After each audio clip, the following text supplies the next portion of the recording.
vehicle I've ever had, I get the manual for it, and I get it on the computer, and there it is. I can check anything I want. I can scroll through it, I've got the whole manual on there. Now you might think you don't need a manual for simple jobs, but you do, because you make one mistake and you fuck the bike, or you fuck your engine. I'll never forget once I was about to turn the engine over.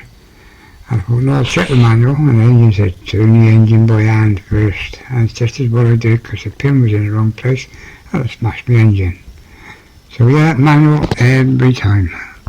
Well, I looked in the manual, and as I thought, it was no trouble getting the brake off. Back wheel, sorry, no trouble at all. And now I've got it on the bench to work on it. You can see the state of the rim. I've got to get that all tidy so it comes out like the front one over there. The brake drum calipers I took off and put into this down there. I'll do them separate. And I've covered their hatch up to stop any dust getting in there, because I've got sand now. So hopefully that'll keep that safe. So I'll turn the wheel over.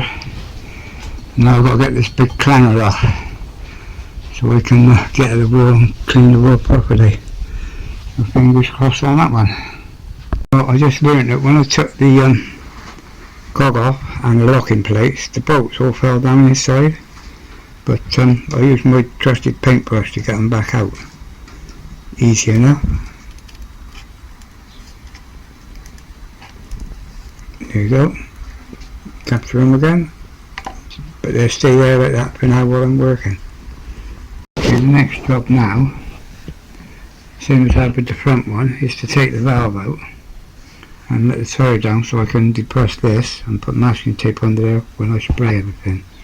But I haven't got a valve key, so what I have to do is get a bit of a knife fork, and that goes in there, and that sticks either side of the valve key and undo the valve key. So I'll do that and let the air out of the tyre now. This side's done now. I just spray on this side, and then they can go back in the garage and be left till tomorrow to harden and air drying. Motorbike frame, perfect.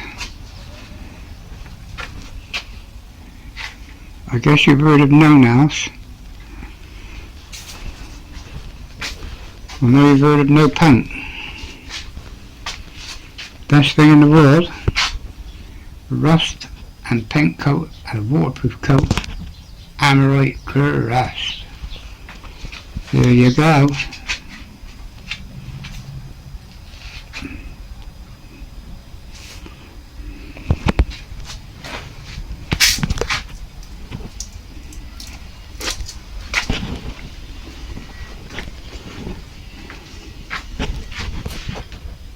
And to think that that was like this one.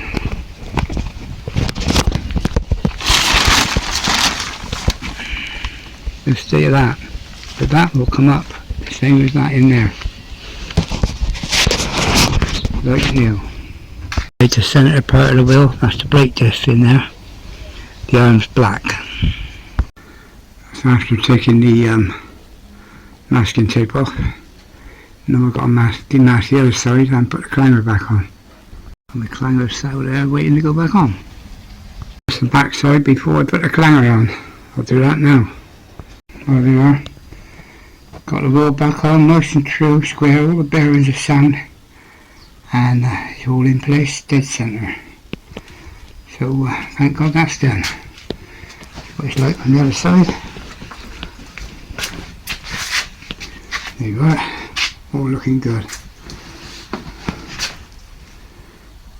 Lovely and smooth.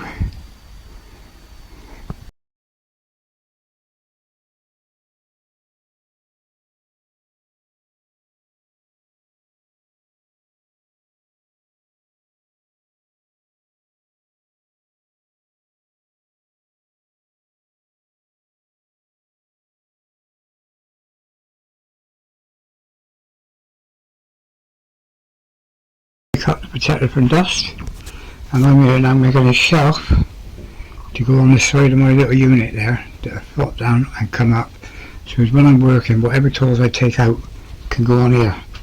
As it is now I put them there, but instead of being there they'll be on the little stand. So I'm just making that. Now I've got to put hinges on.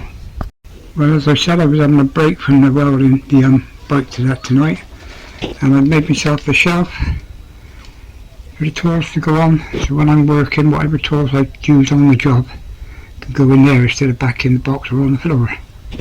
And that looks pretty good to me. I'm happy with that. It folds down and that bar comes out and goes back into its retriever there. I'll show you that. Now bring the shelves down so that the arm goes in this retriever there. So that's where it goes anyway, it goes straight down.